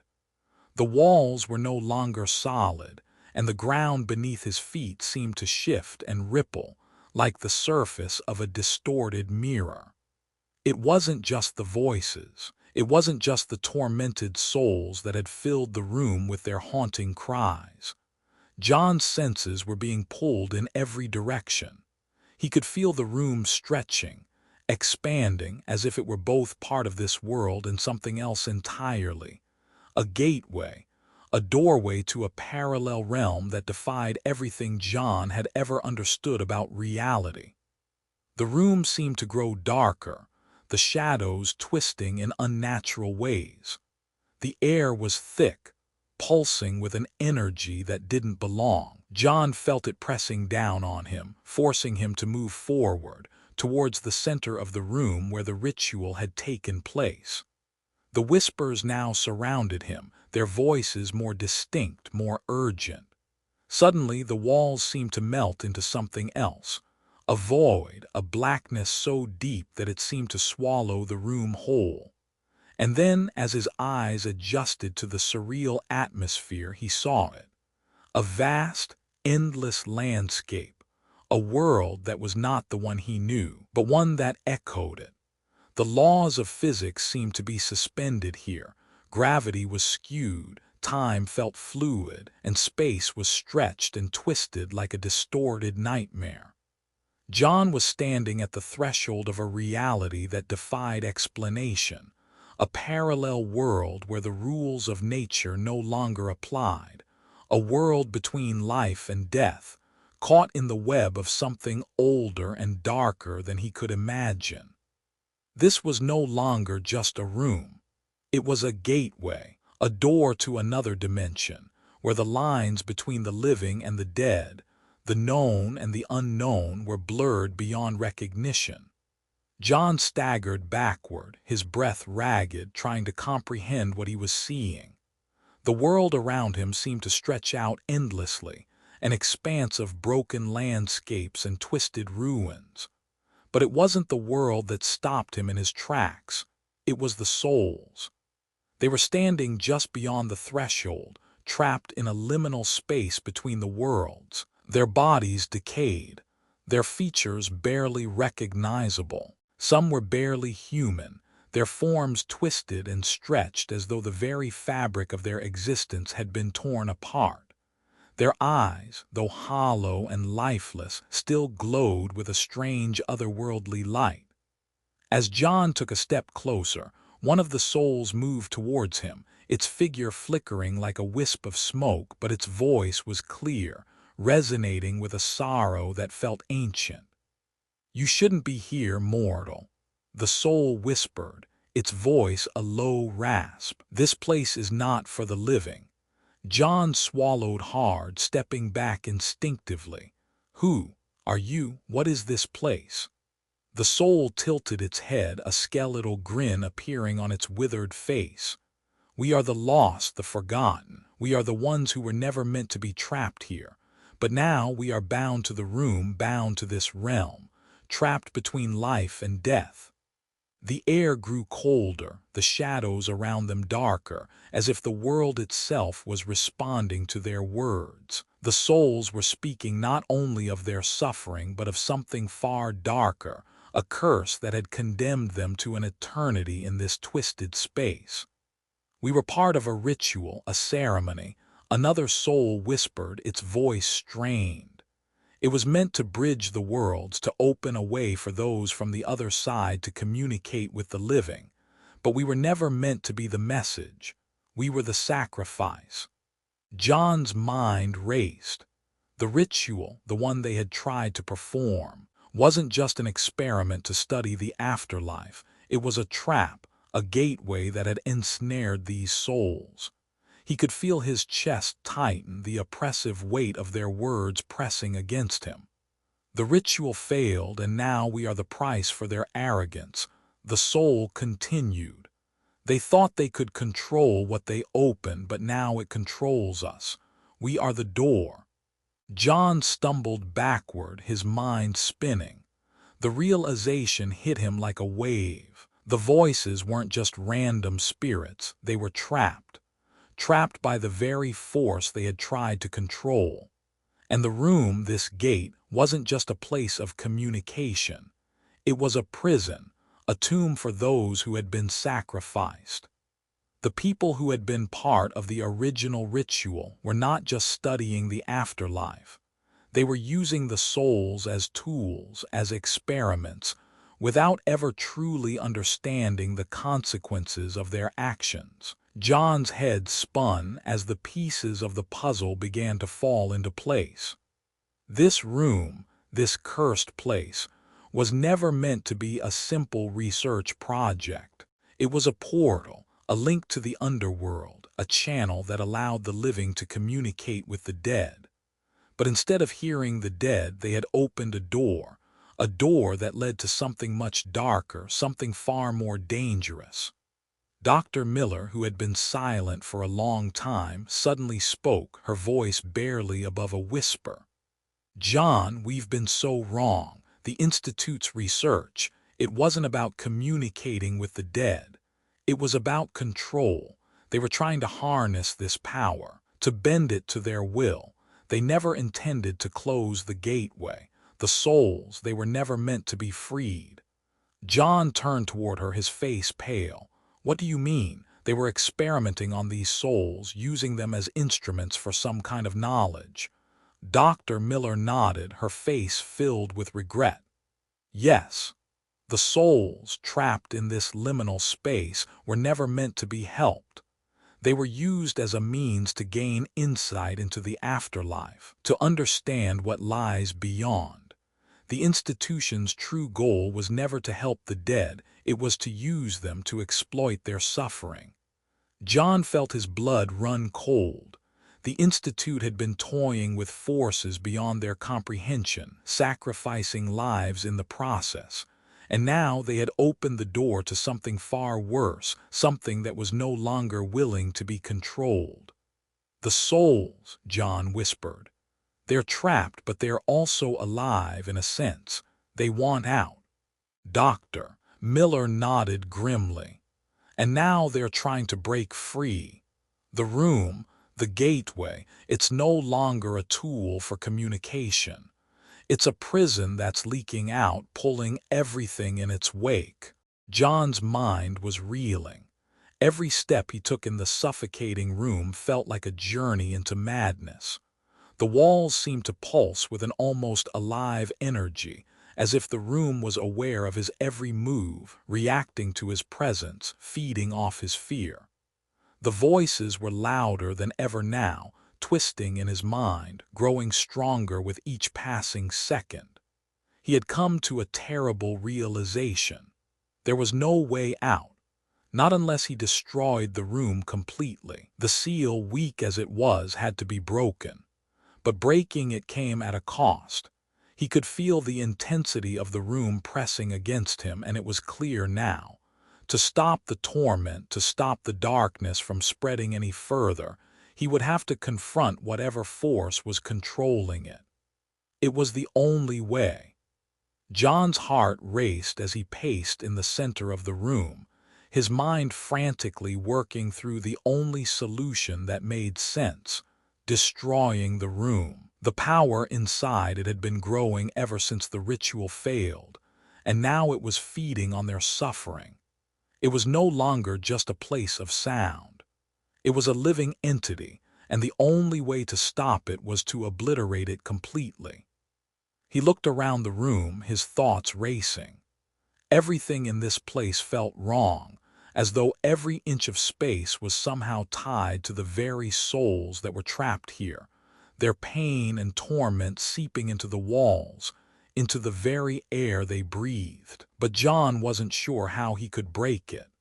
The seal was ancient, intricate, and designed to withstand everything from time to manipulation. Destroying it wasn't just a matter of breaking a few symbols. The seal was tied to the foundation of this place, to the very roots of the power that controlled it. "If I break it, will we even escape?" John muttered to himself, his voice trembling. "Will I escape?" The answer seemed to echo back at him in the form of the whispers, louder now, more distinct. They weren't just talking to him. They were pulling him deeper into the room, guiding him toward the place where the heart of the power lay. The darkness was alive in this room, and it knew what he was planning. As John moved further into the room, the temperature dropped, and the walls seemed to close in. The voices grew louder, more insistent and angrier. He felt the overwhelming presence of the souls, their pain bleeding through the walls, whispering in his ears, pulling at his very soul. He walked deeper, following the sound of their cries. Figures appeared in the shadows, shapeless, their forms decayed. Yet their eyes were wide open, staring at him with an intensity that made his heart freeze. He could feel their eyes upon him, even though their bodies were nothing more than hollow shells, trapped in a constant state of agony. "Help us, John," a voice whispered, followed by another. "You cannot leave us." John's skin prickled as the souls crowded around him, their skeletal hands reaching for him, their whispers growing louder, more demanding. It wasn't just the voices anymore. The souls were no longer simply trapped. They were feeding off him, off his fear, his guilt, and his regret. Every step he took deeper into the room, the more their pain intensified, their agony growing in strength and volume. John stopped, unable to move, as one soul, more decayed than the rest, stepped forward, its face a mask of eternal suffering. "You do not understand, John." The soul's voice was raspy, its words filled with pain. "We are the price you will pay for this portal. The room, it feeds off your suffering. You are not the first to come, and you will not be the last." The words sent a shock through John. They weren't just trapped, they were feeding off those who entered. His heart hammered in his chest as the full weight of what had been done settled in. "These voices, these souls, they aren't just trapped," he muttered under his breath, horror creeping into his voice. "They're siphoning energy from us, from me. We're feeding it." He was starting to understand. The room wasn't just a prison for the souls, it was a feeder, drawing strength from the pain, the suffering, and the torment of those who walked through it. "But it's not just the souls you must face, John." The soul hissed, its voice now a tortured growl. "The power behind this room, what lies beneath it all, feeds on your agony. And if you break the seal, the power will be unleashed. You will be consumed by it." John felt the darkness pressing in on him, suffocating him. He could feel it, the overwhelming force of the room closing in, squeezing his mind, his soul, until there was nothing left. And the souls, they were watching, waiting, ready to drag him into their eternal suffering. John knew there was no turning back. He had chosen his path, but the consequences were now more apparent than ever. As he tried to focus, he realized the enormity of the decision before him. Dr. Miller had warned him that breaking the seal could have irreversible consequences. But John hadn't truly understood what those consequences meant until now.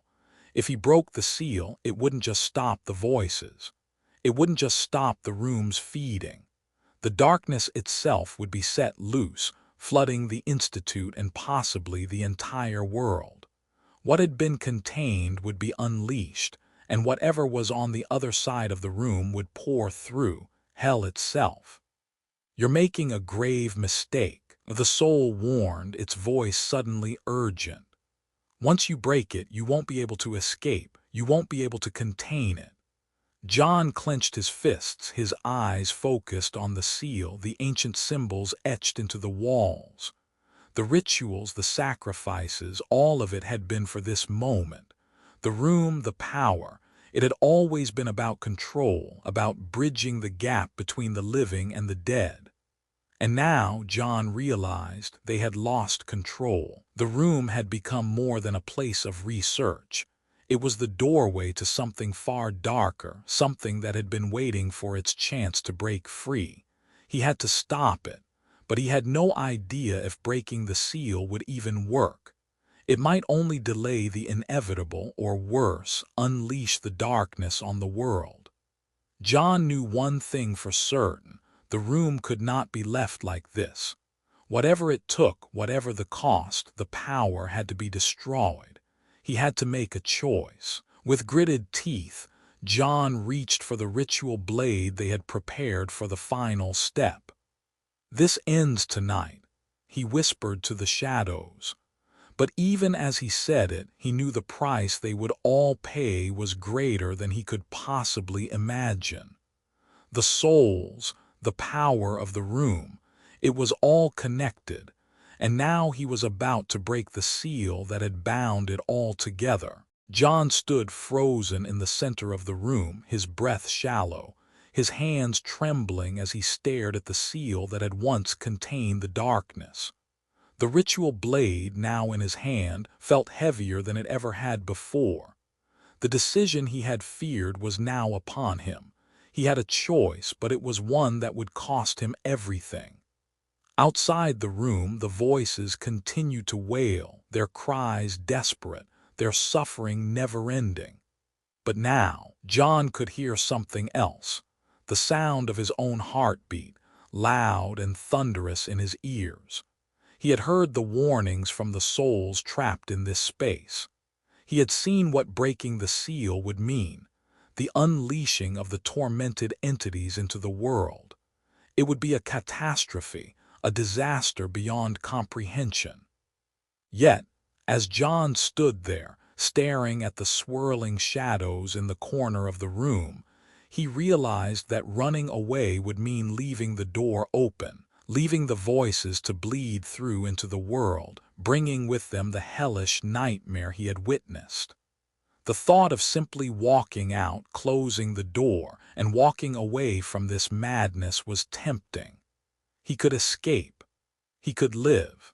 He could return to the real world, a world where the voices were just a memory, a whispering shadow that would eventually fade. But deep down, John knew that doing so would be a betrayal, not just of the souls trapped in the room, but of everyone who might fall victim to the curse once it was set loose. "Do you really want to walk away from this?" The voice of the tortured souls echoed in his mind. "We have been waiting for someone like you, a way out." His hand tightened around the ritual blade. He had already lost too much. He couldn't let this continue. The room, the darkness, the voices, none of it would go away unless he took action. And now, the only way to stop the curse from spreading, to ensure that the darkness didn't escape, was for him to sacrifice himself. To ensure that the world would be safe, even if it meant that he would never return to the life he knew. John's chest tightened, his mind racing as he considered the weight of his decision. He could feel the dark presence growing, pressing against his every thought, whispering to him, urging him to leave, to turn away and walk out of the room. But what would happen then? The voices were already bleeding into the world. The air around him was thick with their torment. If he ran, they would follow. They would chase him, find a way to cross over and destroy everything. The reality he had once known would be shattered by the hellish forces he had unleashed. But if he stayed, if he performed the final destruction ritual, he would never leave. He would be trapped in this room forever, a prisoner to the very darkness he sought to destroy. The world outside would continue, but John would be lost, sacrificed to contain the forces that sought to escape. He would never see his family again, never experience the peace he had once taken for granted. He could feel the guilt gnawing at him. Would he be abandoning everything for the greater good, or was this just his fate, a twist of destiny that he had been led into? John closed his eyes, letting the weight of the decision settle over him. What if I'm wrong? He asked himself. What if I can't do this? The voices grew louder, more urgent, as if sensing his internal struggle. They were no longer whispers. They were a cacophony of agony swirling in his mind, each voice demanding something from him. You have a choice, John. One voice crooned. You can leave us, you can escape, but you will never be free, not really. John shuddered. The voices were no longer just trapped souls. They were manipulating him, trying to get inside his mind, making him question his every thought, his every move. He could feel his resolve weakening, his will slipping. The darkness had already started to infect his mind, to twist his thoughts, to make him doubt himself. But then, in the chaos of the voices, John remembered the reason he had come here. He had always been a man who sought answers, but the truth was that this wasn't just about knowledge. It was about safety, about keeping the world from slipping into madness. John had to make a choice. The suffering he saw in this room wasn't just the work of the souls, it was the price of the room's power. And now, to stop it, to end it once and for all, he would have to pay the ultimate price. John's heart pounded in his chest, his mind made up. The darkness had already spread enough. The room had to be destroyed and the seal had to be broken. If he didn't act, if he didn't make the sacrifice, the world would fall into chaos. He couldn't allow that. With a deep breath, John stepped forward, placing the ritual blade in the center of the seal. The power around him crackled, as if the room itself was reacting to his decision. The voices seemed to pause, holding their breath, waiting for him to act. He looked at Dr. Miller one final time. Her face was filled with tears, her eyes pleading with him to reconsider, but John knew what he had to do. There was no other choice. He had made his peace. With a final, steadying breath, John spoke the words of the final incantation. The air around him vibrated, the room shaking as the ritual took hold. The power surged in the air, and John could feel the darkness beginning to break apart.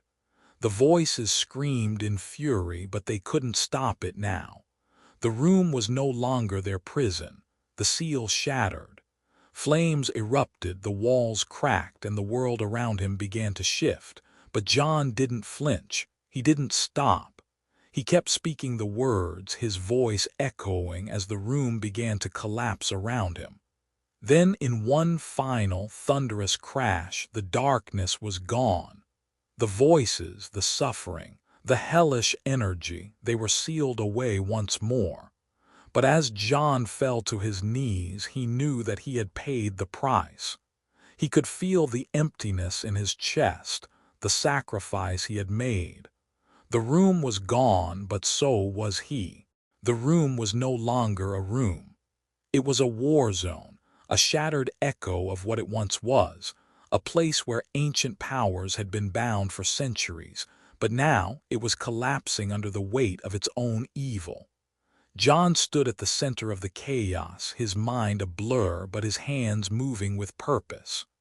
The ritual had been completed, but the room, the power within it, was far from finished. The ritual blade had done its job, but now he needed to finish what had been started. With shaking hands, he pulled out the last charge, the final piece of the puzzle that would bring the whole structure down. John had spent years fixing buildings, repairing broken pipes, and restoring what was broken. But this wasn't just a building. It was a gateway, a path to hell itself, and he had to destroy it. He placed the charge carefully into the cracked stone wall, each movement trembling with the knowledge that this was it. There would be no coming back. "This is it," he muttered, his voice hoarse, barely above a whisper. His fingers tightened around the device as he set it in place. The room groaned around him as if it were alive, reacting to his every move. The voices, the desperate, angry whispers, grew louder, filling the air with an intense pressure as if they knew that this was their last chance to escape. Their cries became frantic, almost pleading. "No, don't do this." The voices sounded closer, their volume increasing, as if the very walls of the room were shaking with their rage. John could feel it in his bones. The energy of the place was shifting, becoming unstable, like a living entity about to burst free from its restraints. "I have no choice," John whispered back, his voice shaking but steady. "You're not getting out, not this time." With one last look at the decaying room, the flickering shadows, and the twisted faces that seemed to blur in and out of focus, John pushed the button. The charge ignited with a deafening boom that shook the very foundation of the building. The walls shattered, the ceiling buckled, and a wave of force rippled through the room. The darkness, the energy that had filled this space for centuries, seemed to scream in unison as the room began to collapse.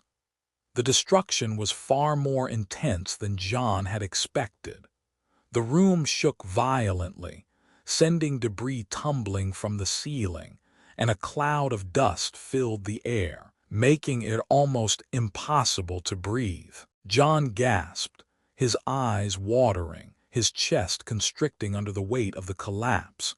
He could feel the power of the room breaking free, but it was too late. The darkness was being contained by the destruction of the very space that had held it. The world was beginning to unravel, but John was still here, still fighting to escape. Coughing and choking on the debris, John staggered to his feet, the walls around him crumbling like old paper. His heart pounded in his chest, each beat sounding like a drum of warning. The room was falling apart faster than he had imagined. He stumbled toward the exit, his legs barely supporting his weight as he moved through the chaos.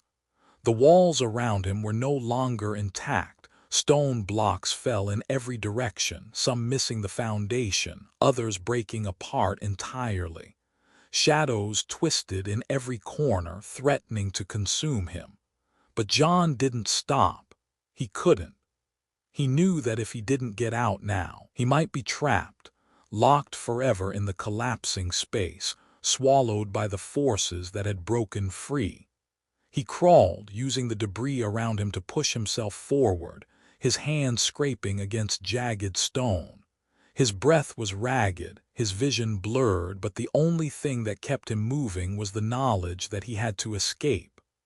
The room's collapse felt like an eternity, each second stretching, each heartbeat louder than the last.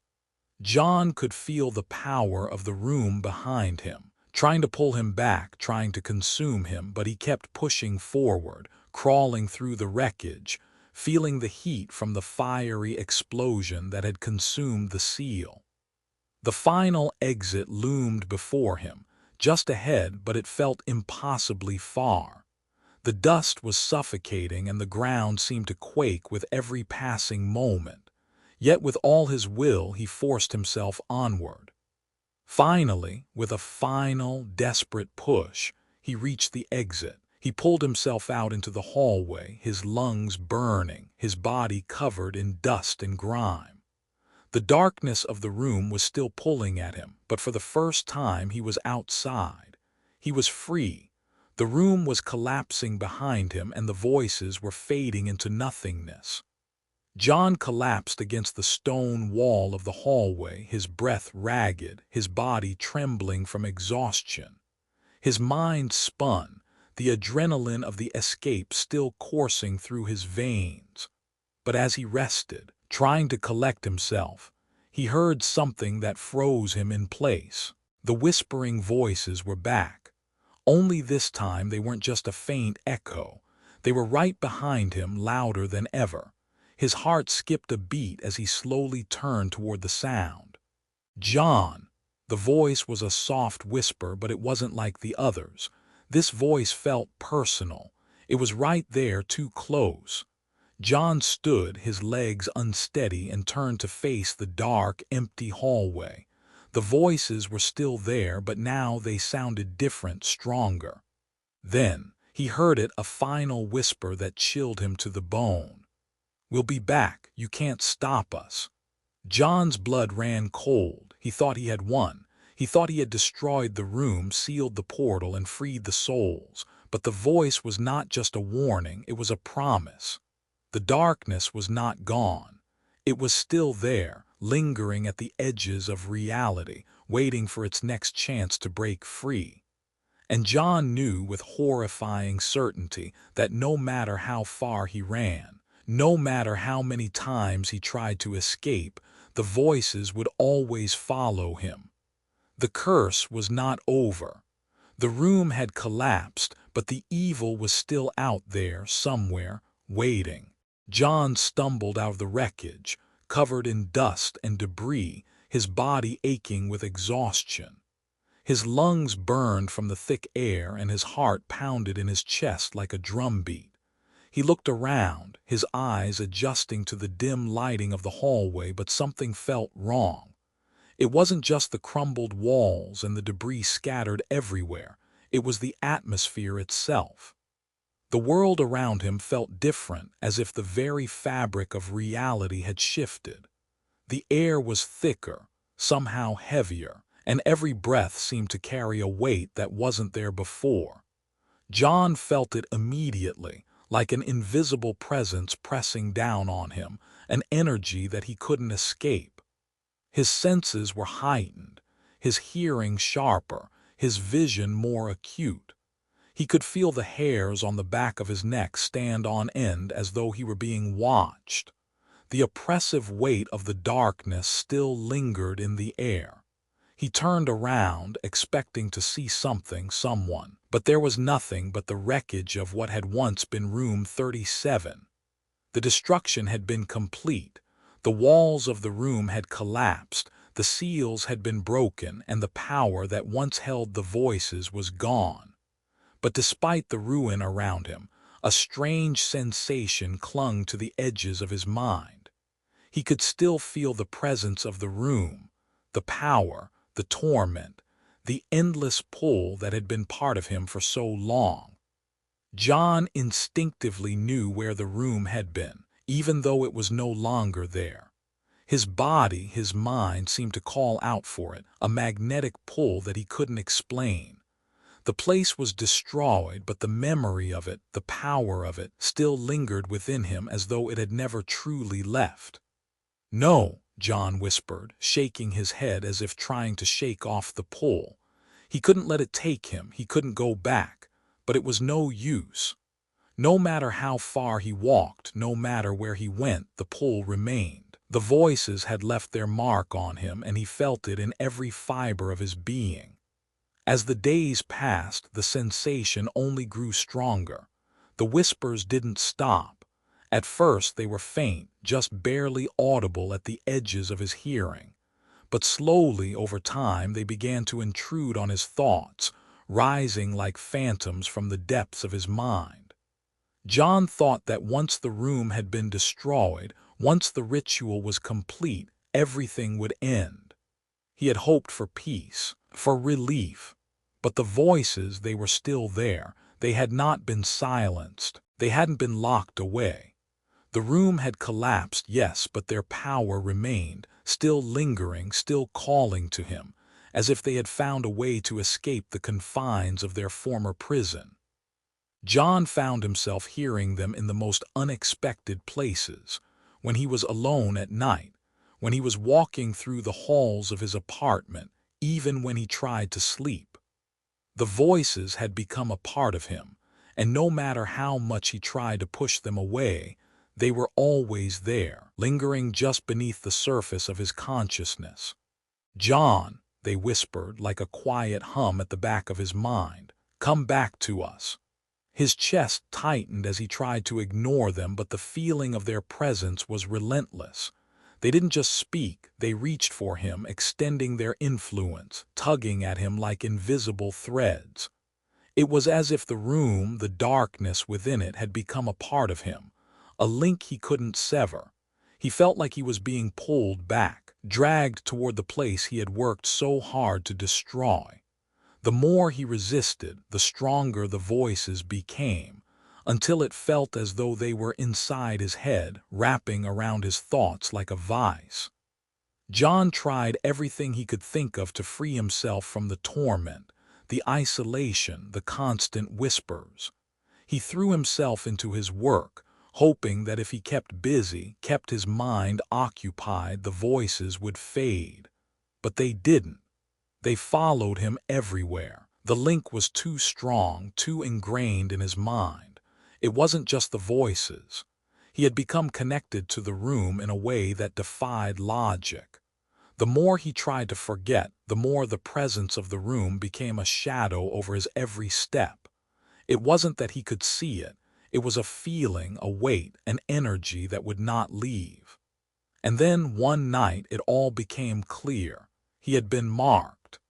As he lay in his bed trying to sleep, the room around him seemed to shift, air thickening with static like the moment before a storm. His pulse quickened and he sat up, his eyes darting around the room. The whispers had grown louder, urgent, like voices calling to him. He stood up, his hands shaking as he reached for the door. But before he could open it, he saw something, a shadow in the corner of his vision. He turned, and there it was, a mark on the wall, one he hadn't seen before, one that hadn't been there when he had moved into the apartment. The mark wasn't just a scratch or a stain, it was a symbol, an ancient, twisting sigil etched into the wall. The moment he saw it, a cold rush of dread washed over him. He recognized it.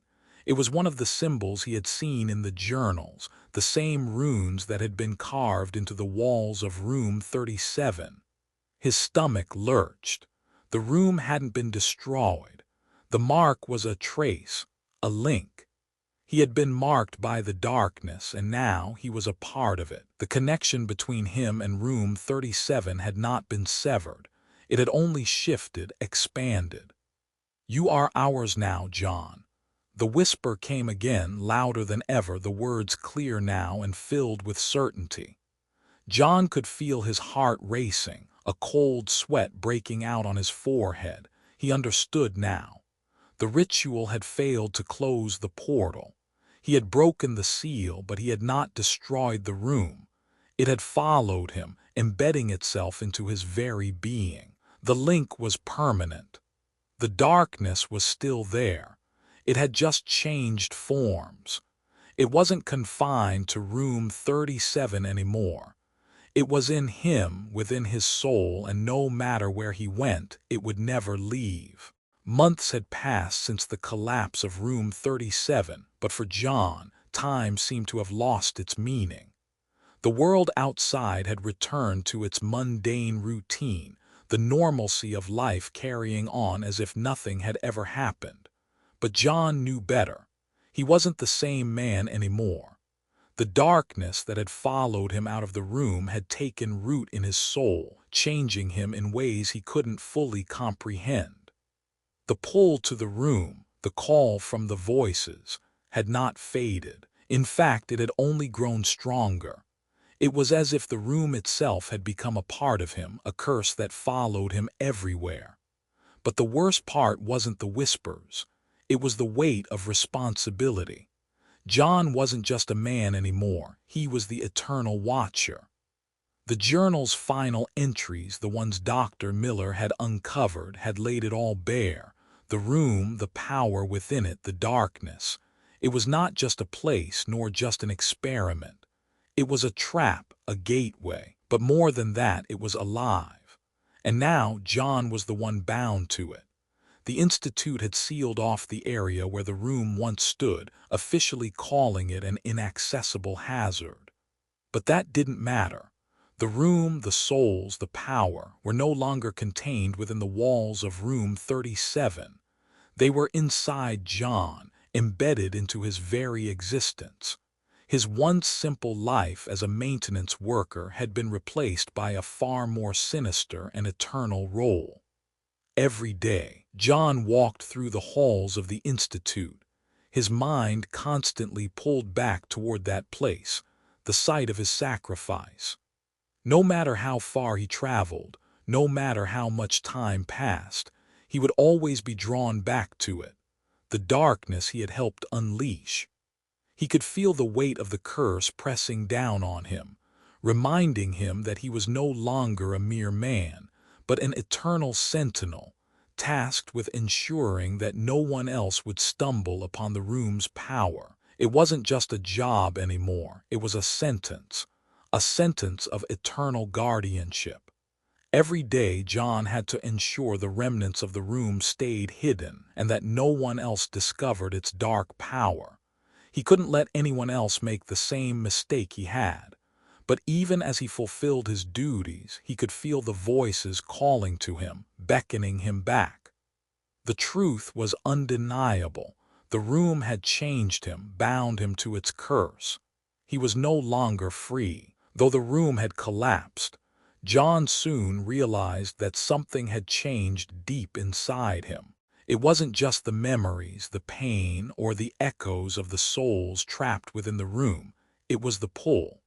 The voices, once distant and maddening, now flooded his thoughts, crawling into his consciousness like vines wrapping around his mind. He had thought that by destroying the room, by performing the ritual, he had put an end to the horror. But in reality, he had only opened the door to something much worse. The final entries of the journal, the ones he had barely understood before, now made perfect sense. The voices never truly leave. They don't fade. They don't just disappear. Instead, they waiting for the next suitable candidate. The last few pages of the journal were cryptic but chilling. The voices do not die. They do not fade with time. They wait, patient as shadows, for the next vessel. They whisper to those who listen, and when the time comes, they will find a way to break through the veil of this world. John ran his fingers over the journal, his breath quickening as he realized the horrifying truth. The room wasn't just a place. It was a curse, a living, breathing entity that fed on the souls it had trapped, and it was waiting for another way to escape. He had thought he was safe, but now he knew there was no escaping it. The darkness wasn't just something tied to the room. It had followed him, and it had marked him. It was during one of those sleepless nights, when the weight of his thoughts pressed heavily upon him, that the whispers grew louder. They had always been there, just beneath the surface of his mind, but now they weren't whispers at all. They were voices, clear, distinct, and filled with the same urgent, desperate tones he had heard in the room. John. The voice called. It wasn't a distant whisper anymore. It was like a presence wrapping itself around his mind. He had heard this voice before, but now it wasn't just a voice from the past, it was something else. You think you're free. You think you've escaped. John froze in terror, his blood running cold as the voice continued, growing stronger, more familiar. He knew this voice. It was the same voice he had heard during his time in the room, the voice that had whispered his name as he had performed the ritual. We will find you, John. We always find the one who destroys us. The voice laughed, and John's heart skipped a beat. He tried to shut it out, tried to ignore it, but the more he tried to focus, the more the voice consumed him. It was inside his mind, feeding off his fear, growing stronger with each passing moment. John slammed his hands over his ears, desperate to block out the voices, but they continued, just as they always had. This time, though, it was different. It wasn't just a curse. It was a trap, one that he would never escape. The room had never truly been destroyed. It had simply transformed, and he was now a part of it. As the voices continued to call to him, John realized that there was no escape, no freedom from the grip of the room. The world around him had changed, but in a way that was more sinister than he had ever imagined. The line between the living and the dead, between reality and the unknown, had blurred. The room was gone, but it still had him. The last words of the voice echoed in his mind. "You will always be ours, John. The whispers will never stop. We will find the next one. But for now, we are yours." John felt the weight of those words, a chilling certainty settling in his chest. The darkness was no longer confined to the room. It was inside him, and no matter where he went, it would follow him, whispering, waiting, consuming. Was he truly free, or had he become part of the curse forever? Had he sealed his fate by destroying the room, or had he simply played into a greater plan, one that he would never fully understand? The story didn't end with the destruction of Room 37. No, it had only just begun. The whispers would never end.